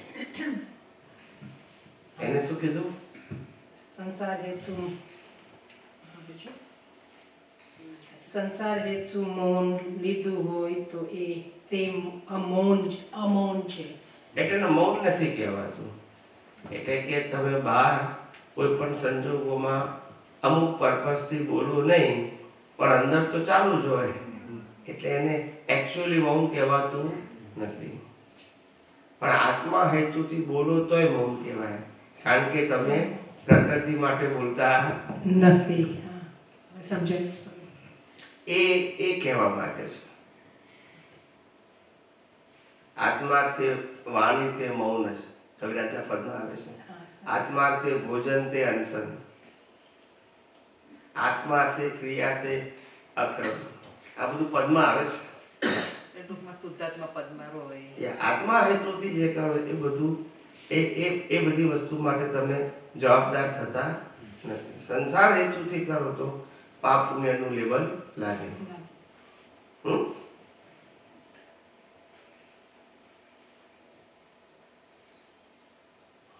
બીજું પણ એક છે, 2010 છે. તમારી સળીઓ બંધ થઈ ગઈ તો કોઈ તમને સળી કરનાર નથી. તમારી સળીઓ જ એ બધા પરિણામ છે. તમે આખા બ્રહ્માંડના રાજા છો, કોઈ ઉપરી જ નથી. તમે પોતે જ પરમાત્મા છો. સો આ સળી કરનારા એ તો પ્રતિષ્ઠિત આત્માને સળી કરવું એટલે શું પણ એક્ઝામ્પલ પણ શું પણ એક્ઝામ્પલ કહું છું. કોઈ કઈ કરતું હોય તો ત્યાં ગઈને એમને ક્રિટિસાઇઝ કરવું કે કોઈને ના, એ તો સ્થૂળ ભાષા કહેવાય. સ્થૂળ ભાષા એ સાયન્સની ભાષા નથી. એને તો આપણે ઉદયકર્મને કહી શકાય, કુદરતી રચના કહી શકાય. That is socially good bad કહી શકાય. કુદરતની ભાષામાં ડખોડખલ એટલે શું? કુદરત જે પરિણામ આ દુનિયામાં પ્રસ્થાપિત કરે છે, hall world including your mind speech and action plus hall world, આ બધા સંજોગોને એઝ ઇટ ઇઝ કુદરતી રચના તરીકે એક્સેપ્ટ કરો. ખ્યાલ આવી ગયો? તો તમે કુદરતની એક્ઝામમાં પાસ, પણ તમે પૂછો આ બરાબર નથી, આ બરાબર નથી, આ બરાબર નથી, આમાં બરાબર નથી, એને ડખોડખલ કહેવાય. તમને કોણે સર્ટિફિકેટ આપવાનું કીધું? કુદરત જે કરે છે એમાં આપણા સર્ટિફિકેટની ક્યાં જરૂર છે? એ તમે કુદરતમાં ડખોડખલ કરો છો. શું કરો છો? એટલે કુદરત જે કરી રહી છે એને જ્ઞાન દર્શનથી એક્સેપ્ટ કરતા નથી, એને ડખોડખલ કહેવાય. કુદરત ન્યાય કરે છે કે અન્યાય કરે છે? ન્યાય કરે છે કુદરત. તો પછી એના ઉપર આપણે ન્યાય કરવાનો કે અત્યારે ધરતીકંપ કેમ કર્યો, કેમ અત્યારે વરસાદ કેમ પડ્યો, એ આપણે ન્યાય કરવાનો? એ કુદરત જે કરી રહી છે એમાં આપણે ન્યાય કરવા જઈએ છીએ. એક ડખોડખલ. કુદરતી રચના પતી ગયું જે છે તે, નો અધર ઓપિનિયન. એટલે આ સળીઓ બંધ થઈ જશે. એટલે સળીઓ એટલે શું? આપણે અંદર સળી એટલે આ જ કુદરતને ન સ્વીકારવું તે સળી. સળી એ ફિઝિકલ વસ્તુ નથી. સળી એ તમારું દર્શન એ સંજોગોને બટ નેચરલ છે એવું નથી માનતું, ગુડ બેડ તરીકેનું ટાઇટલ આપે છે. ધેટ્સ ડખોડખલ. જે કંઈ પણ ગુડ બેડ તો રિલેટિવ સત્ય છે. બરાબર. પણ જે કંઈ વસ્તુ બને છે તમારી સામે, તમે જોવો છો, તો એ સમયે તમારે કુદરતી રચના સિવાય બીજું કંઈ ના જોવાનું. ગમે એ બનતું જ્ઞાન દર્શને કરી, જ્ઞાન દર્શન કરી, વ્યવહારે કરીને ભલે ગમે તે બોલો, વ્યવહારે કરીને વર્તન, વાણી, વિચારો જે આવે છે, પણ દ્રષ્ટિમાં કુદરતી રચના દેખાવો જોઈએ. દ્રષ્ટિમાં ડ્યુઆલિટી. અત્યારે અમારા જેવાથી એટલું બધું સ્ટ્રોંગલી રહેવાતું નથી. ઓપિનિયન અપાઈ જાય કે આ કેમ થયું ને કેમ. ઓપિનિયન આપો છો એનો વાંધો જ નથી ને. ઓપિનિયન તો પ્રકૃતિ આપે છે, પણ આખી મન વચન કાયાની પ્રકૃતિને જ કુદરતી રચના જોવાની છે. ઇન્દ્રિયથી અનુભવાતી સમગ્ર સૃષ્ટિને જ કુદરતી રચના જોવાની છે. એમાં કોઈ બીજું ડિવિઝન જ નથી. કુદરતી રચના સિવાય બીજો પાર્ટ ખાલી શુદ્ધાત્મા છે. ઇન બિટવીન કશું છે જ નહીં. બે ડિવિઝન છે, શુદ્ધાત્મા અને કુદરતી રચના. દાદાએ કીધું શુદ્ધાત્મા અને સંયોગો, બે જ વસ્તુ છે. આપણે કીધું શુદ્ધાત્મા અને બાકી બધું કુદરતી રચના. અને કુદરતી રચનામાં કુદરત અને કુદરતી કાનૂન ઇનબિલ્ટ છે. પછી કે રહ્યું ને પછી સમજાય. ત્રીજું ડિવિઝન જ નથી. ત્રીજું ડિવિઝન છે એ બધી આપણી અજ્ઞાનતા. એ બધી આપણી અજ્ઞાનતા છે.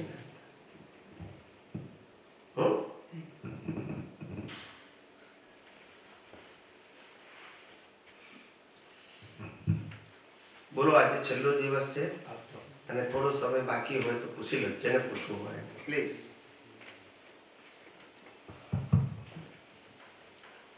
સ્વામી, અત્યારે એક મહાવીર સ્વામી ભગવાનનું શાસન ચાલે છે. Yes yes. તો એ શાસન જરા સમજાવો. શાસન એટલે કેવી રીતે? શાસન એટલે શું સમજાવું?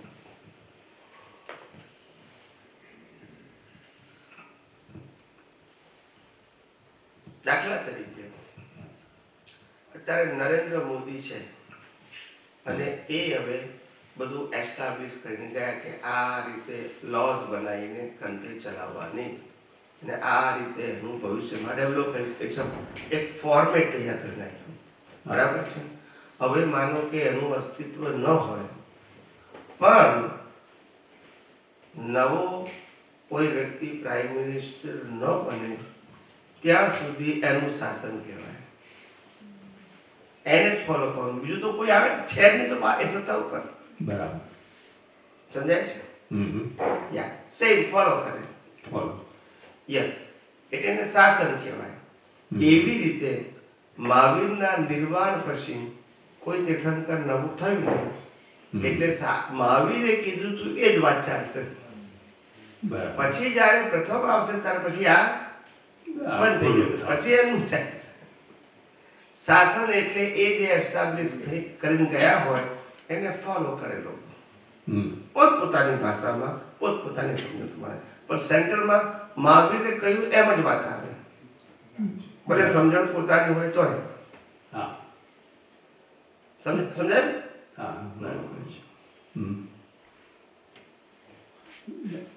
આપણે જ્યારે અમુક પ્રાર્થના કરીએ છીએ ત્યારે આપણે શક્તિ માગીએ છીએ. શક્તિ એટલે અસલમાં શક્તિ માગવી જોઈએ કે જાગૃતિ માગવી જોઈએ?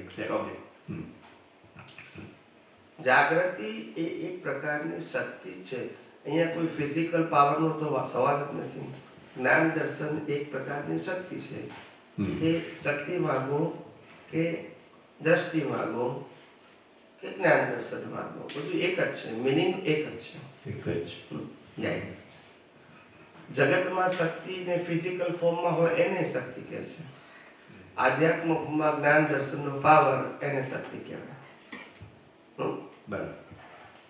શક્તિ તો જગતમાં રિલેટિવ હોય, પણ આપણે આધ્યાત્મ જગતમાં જ્ઞાન દર્શનની જે રેન્જ છે, જે સ્ટ્રેન્થ છે, જે ડેવલપમેન્ટ છે, એને આપણે શક્તિ કહીએ છીએ, પાવર.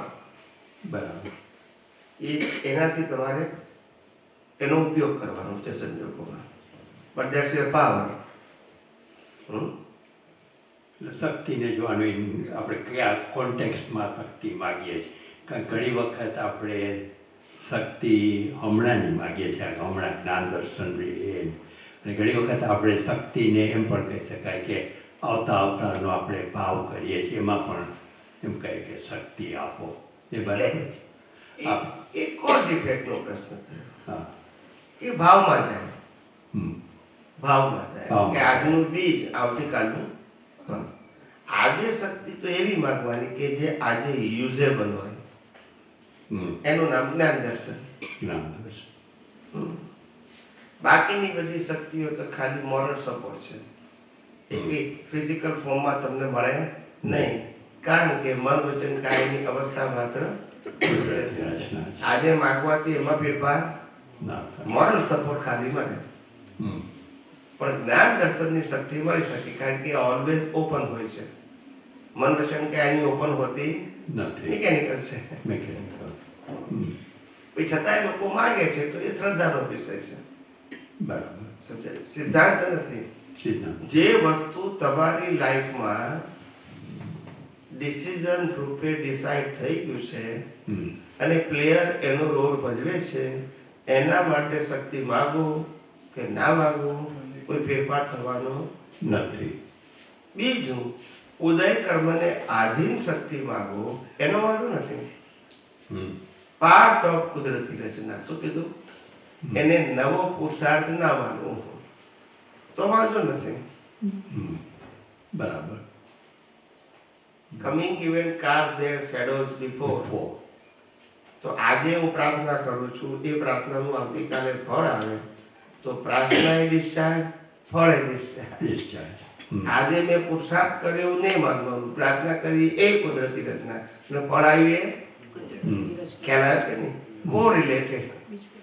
આજે નોકરી કરી એ કુદરતી રચના અને પગાર આવે અને એનાથી ઘર ચાલ્યું એ બધું. સમજાય કે નહીં? પણ એ આખો જે પ્રોસેસ છે એ બધો પ્રીડિટર્મિન કે આપણે પ્રાર્થના કરવી અને એનું રિલેટિવના સંદર્ભમાં બધી પ્રાર્થના પ્રી ડિસાઇડેડ છે. જ્ઞાન દર્શનના સંદર્ભમાં પ્રી ડિસાઇડેડ ના કહેવાય, પણ મન વચન કાયાના સંદર્ભમાં કરેલી પ્રાર્થનાઓ બધી પ્રી ડિસાઇડેડ કહેવાય. ખ્યાલ આવ્યો? બરાબર. એટલે આટલું લાઇન ઓફ ડિમાર્કેશન પાડવાનું. જ્ઞાન દર્શનની પ્રાર્થના ફ્રેશ કહેવાય અને મન વચન કાયા સંબંધી પ્રાર્થનાઓ બધી ડિસાઇડેડ. જય સચિદાનંદ.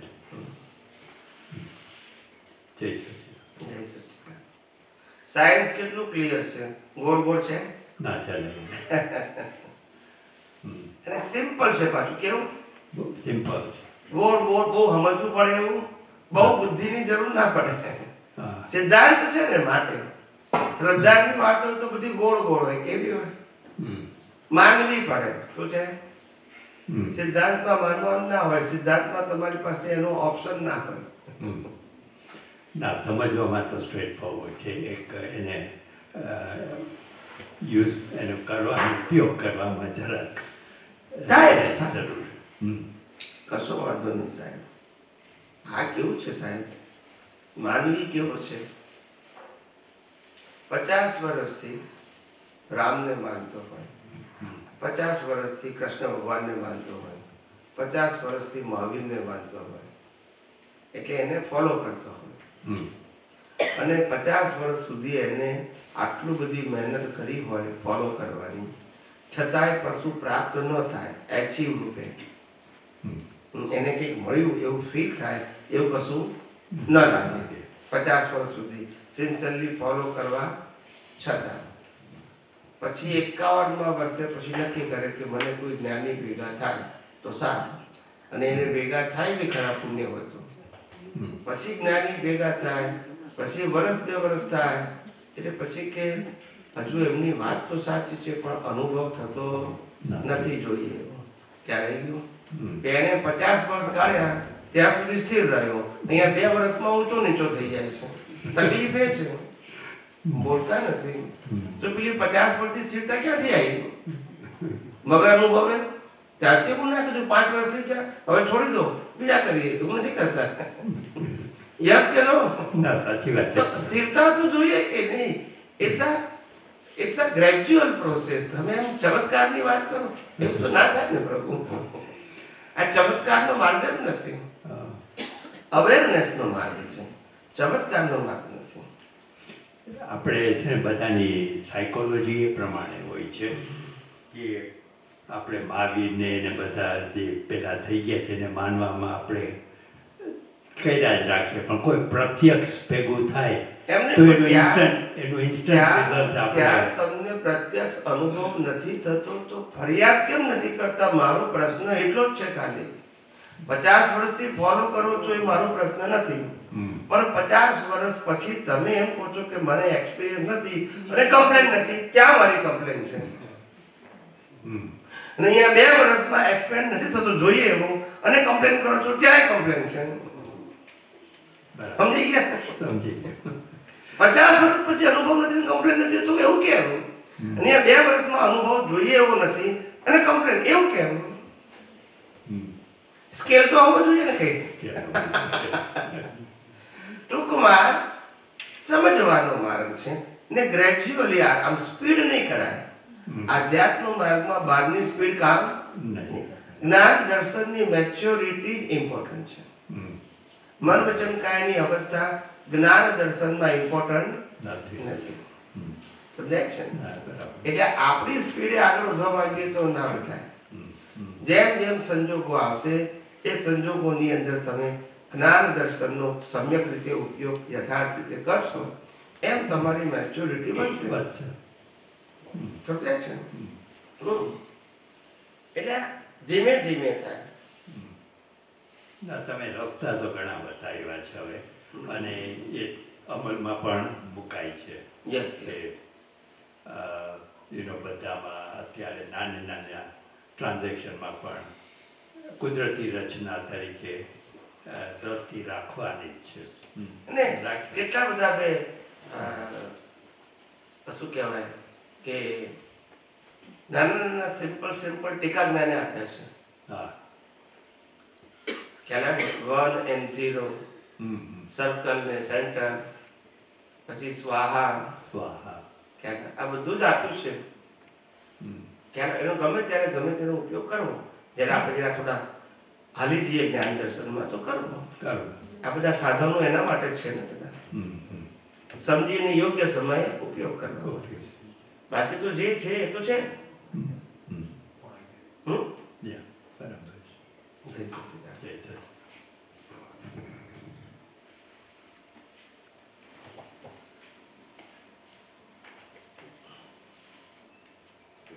કોઈને છે? એમને આપો.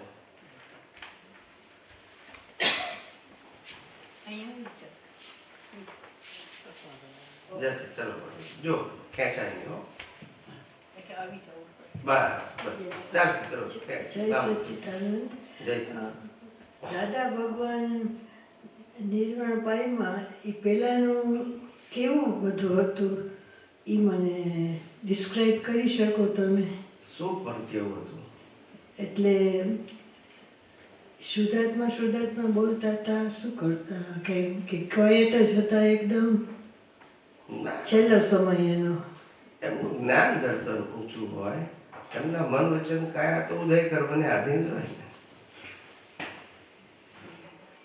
મન વચન કાયા તો મિકેનિકલ હોય, આપણી જેમ મિકેનિકલ છે એમને મિકેનિકલ. જ્ઞાન દર્શન એમનું હાયર લેવલનું હોય. મન વચન કાયા તો આપણા જેવા જ હોય. એમના મન વચન કાયા એ કુદરતના, એમના મન વચન કાયા એ ચલાવે કુદરતનું. આપણા મન વચન કાયા કુદરતના અને ચલાવે કુદરત. અને આપણા મન વચન કાયા ને એમના મન વચન કાયા ગયા અવતારના કર્મના ફળ રૂપે ચાલે. એટલે એ બધી વસ્તુ કોમન છે. જે અનકોમન છે એમનું જ્ઞાન અને દર્શન. That is important thing. સમજાય છે? એમનું જ્ઞાન દર્શન મેચ્યોર હોય એટલે એમને અનુભવી જ્ઞાની કહેવાય. એટલે શું છે કે બીજા લોકો બીમાર હોય અને ખબર ના હોય કે ક્યારે ટાઈમ પૂરો થાય છે, તો એને હું કહું કે તમે બોલ્યા રાખો હું શુદ્ધાત્મા છું, શુદ્ધાત્મા. પણ બીજા લોકો કહેશે કે દાદા ભગવાન અસીમ જય જયકાર તમે બોલો. પછી એટલે આપણે સાયન્સમાં તો આજ હવે થઈ ગયું, પહેલાં જુદું હતું. દાદા ભગવાનના કેસેટ મૂકી દેતા હોય છે કલાકો સુધી. આ તો આપણે મનમાં જ બોલવાનું, બરાબર? તો આ કુદરતની કેસેટ ને પેલી બીજી કેસેટ સંભળાવી બસ. કારણ કે આ કેસેટ જ છે. કેસેટ એટલે પ્લેયર. ના સમજાય? આ પ્લેયર ને બીજું પ્લેયર થી સંભળાવું બસ. એમાં આત્માને લેવા દેવા. આ પ્લેયર જ છે ને, અને પેલું એ પ્લેયર. ના સમજાય? એટલે બીજા લોકોને આપણે અત્યારે કુદરતી કાનૂન, કુદરતી રચના એ ખબર ના હોય, ખાલી વ્યવસ્થિતનું જ્ઞાન ઉપર હોય તો એ લોકોને આપણે થોડુંક સમજાવી શકાય ને કે આ કહેવાય એ લોકો સમજવા તૈયાર તો બધું સમજાવાય, એમાં શું વાંધો છે? કે ના હું જે કરું છું એ બરાબર છે, મારે બીજું સમજવું નથી, તો પછી એને કહેવાનો પણ એ કંઈ પણ સમજવા તૈયાર હોય તો ધીમે ધીમે સમજાવો. ને અમુકની પ્રકૃતિ એવી હોય કે બીજાનું આ બધું વાંકું બોલતા હોય ને બધું હોય, એમ આ જ્ઞાનમાં તો હોય તો આપણે જરાક મગજ આપણું બગડી જાય, પણ આપણે કુદરતી રચના તરત જોઈ લેવાનું. તો રામકૃષ્ણ મહાવીરનું વાંકો બોલનારા હતા તે વખતે ને અત્યારે છે, એટલે વાંકું બોલે એમાં આપણે શું કરવાનું? આપણે તો એને કુદરતી રચના જો, આપણે એને વાંકું છે એવું ના જો, કુદરતી રચના. કુદરતી રચના બરાબર. એ બધા એના ઉદય કર્મ છે, અને છતાં એ કરતા ભાવે બોલશે તો એની જવાબદારી છે, પણ આપણે એને કરતા તરીકે જોવાનું નહીં, નહીં તો આપણી જવાબદારી આવે. સમજાય છે? એ કરતા તરીકે જોઈ બોલે છે કે નહીં એ આપણો વિષય નથી, પણ આપણે એને કરતા તરીકે જોવું નહીં, નહીં તો આપણે ગુનામાં આવીએ. સમજાય છે? આપણે તો એને કુદરતી રચના જ જોવાનું. શું જોવાનું? કુદરતી રચના. સમજાયું? સમજાય. ચાલો, શું કહો છો? કોઈ પ્રસંગ ના હોય તો પછી આપણે ટાઈમ થયો છે ને, સવાલ કો કઈ સમાપ્ત કરો. મને તો વાત ને તમે જેમ કહો શેની વાત છે?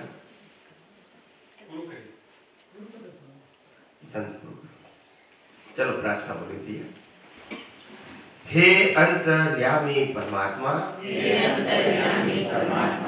आप दरेक जीव मात्र में विराजमान छो, તેમજ મારામાં પણ વિરાજેલા છો, આપનું સ્વરૂપ તે જ મારું સ્વરૂપ છે, મારું સ્વરૂપ શુદ્ધાત્મા છે।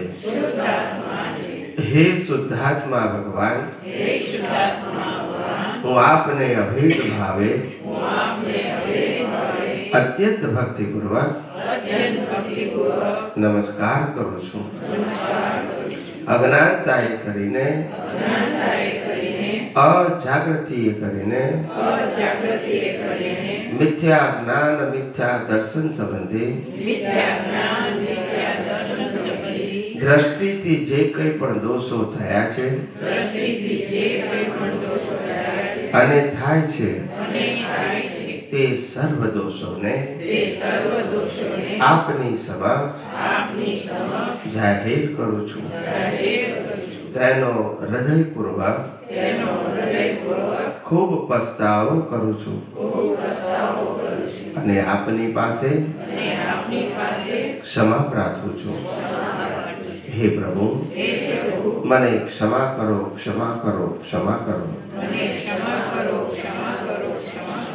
અને ફરી ફરી આવા દ્રષ્ટિ સંબંધી દોષો ક્યારેય પણ ન કરું, એવી આપ મને શક્તિ આપો। હે શુદ્ધાત્મા ભગવાન, આપ એવી કૃપા કરો કે અમને ભેદભાવ છૂટી જાય અને અભેદ સ્વરૂપ પ્રાપ્ત થાય।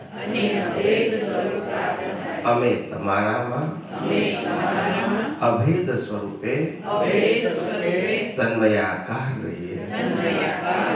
જય સચ્ચિદાનંદ, જય સચ્ચિદાનંદ, જય સચ્ચિદાનંદ।